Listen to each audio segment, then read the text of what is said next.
Now to Hong Kong and the trial of former newspaper publisher and Catholic Jimmy Lai.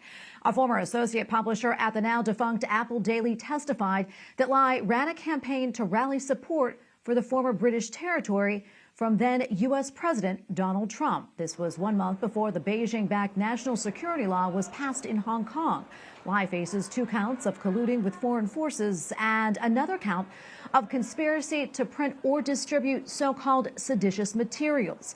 The 76-year-old has pleaded not guilty. And joining us now is Bill McGurn, opinion columnist for the Wall Street Journal and godfather to Jimmy Lai. Good to be with you today, Bill. Thank you. I mean, obviously, you have been following these developments in this trial very closely. And for those who haven't, though, what would you say are the main takeaways here? What should people know, Bill?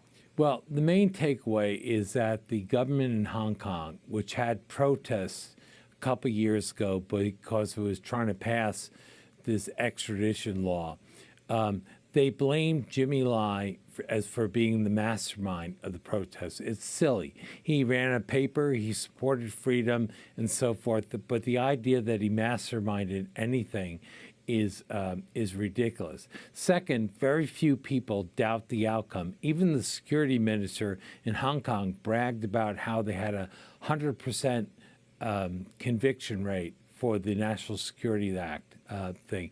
And finally, more philosophically, what the Chinese are really saying is that no Chinese person in Hong Kong or the mainland would ever dream of wanting freedom, the vote, and so forth, unless their minds were poisoned by foreign sources.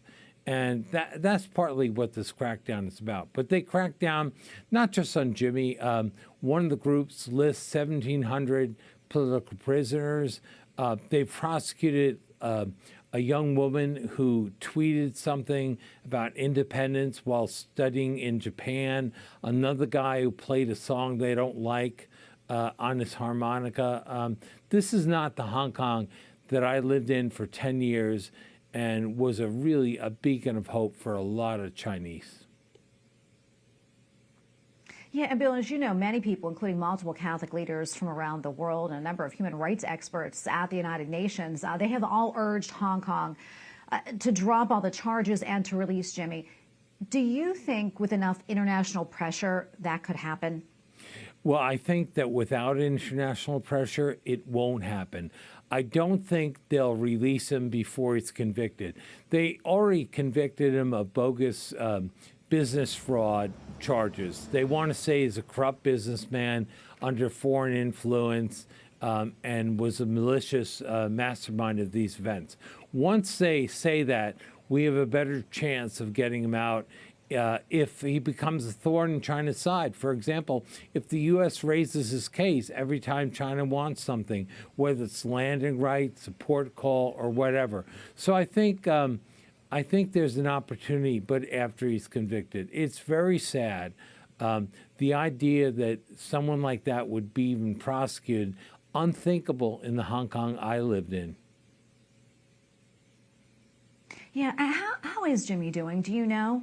And can you talk a little about his Catholic faith and how it's helping him during this time? Well, he converted around the time of the handover when Hong Kong was returned to China. But it's really matured. You know, at the time he converted, I had a few doubts about how much he believed because there are all sorts of social reasons to convert. The Catholics many of the people he admired were Catholic. They had leadership roles in the democracy movement and so forth. His wife is a wonderful, strong Catholic woman, and she would be happy. So I wondered, you know, if those are more important.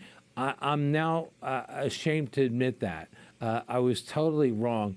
He has reached into depths of spirituality that no one can know, I think, outside of prison. It's a real comfort to him. He knows what he's doing is right. He has no doubts, and he's at peace with himself. That really comes through in his letters. He's very much at peace with himself, and the people that you mentioned, for example, one of his former employees at Apple who testified against him, Jimmy is all about forgiveness. He doesn't hold it against people. He's really reached an inner peace. But we have about 30 seconds left or so. But, you know, if Jimmy were watching right now, what would you say to him, and what would you want him to know? Mostly that thousands of people that he does not know and will never meet are praying for him. A lot of people come up to me and say, hey, you know, my husband and I are praying for Jimmy Lai every day. His family is very humbled by that. And I think Jimmy feels those prayers. He's in solitary, so it's a tough haul for him, but there's a lot of support for him on the outside. Legions that he doesn't know. Well, Bill, thanks so much for taking the time to talk to us, and God bless you. Thank you.